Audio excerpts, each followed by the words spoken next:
আপনারা জানেন যে মাগুরাতে আমরা বিশেষ করে 4টি মোড়কে গুরুত্বপূর্ণ মোড় হিসেবে চিহ্নিত করেছি এবং এখানে কিছুটা আমাদের বিশৃঙ্খলা আমি পরিলক্ষিত হয় এখানে বা লক্ষ্য করেছি। তো এটাকে মুক্ত করার জন্য এই শহরের এই পরিবহন সেক্টরের মানে শৃঙ্খলা ফিরিয়ে আনার জন্য আমরা চিন্তা করেছি যে আমরা ট্রাফিক এডুকেশনের পার্ট হিসাবে 1 মাস ধরে একটি প্রচারণা চালাবো।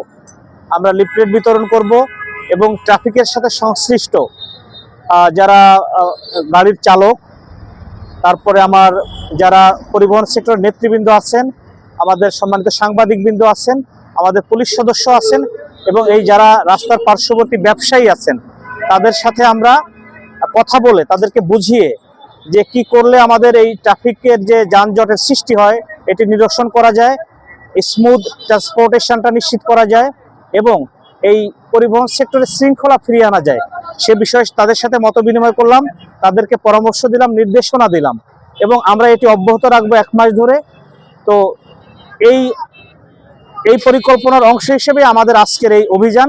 আমরা আশা করছি যে এই শহরের সকল শ্রেণী পেশার সকল স্টেক হোল্ডারদের সহযোগিতায় আমরা এই শহরের যে 4টি গুরুত্বপূর্ণ আমার মোড়, যেমন ভায়না মোড়, ঢাকা রোড, তারপরে আপনার নতুন বাজার এবং আরেকটি হলো চৌরঙ্গি মোড়, এই 4টি মোড়ে বিশেষ করে আমরা প্রথম ধাপে অভিযান করব।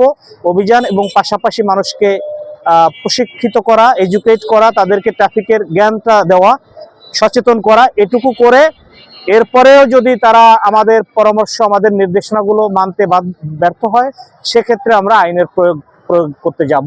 তো আপনাদের এ ব্যাপারে আমরা সহযোগিতা কামনা করি এবং আশা করি যে সেই সহযোগিতা পাবো এই শহরবাসীর সুন্দর জীবনের স্বার্থেই, এই শহরবাসীকে নিরাপদ গমনাগমনের পথটাকে সুগম করে দেওয়ার জন্য আমরা আপনাদের কাছে সেটি আশা করি।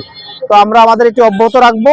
পাশাপাশি আমরা আমাদের যে প্রসিকিউশন অর্থাৎ মামলার যে বিষয়টি সেটিও আমরা অব্যাহত রাখবো। তবে আমরা প্রথম ধাপে আমরা মানুষকে সচেতন করব। এই পরিবহন সেক্টরের সাথে যারা আছেন, এই শহরবাসী নেতৃবৃন্দ যারা আছেন, সবাইকে নিয়ে আমরা পরামর্শক্রমে আমাদের এই কাজগুলো করে যেতে চাই এবং আমরা চাই যাতে এই শহর যানজট মুক্ত থাকে, এই শহর সুশৃঙ্খল থাকে এখানে।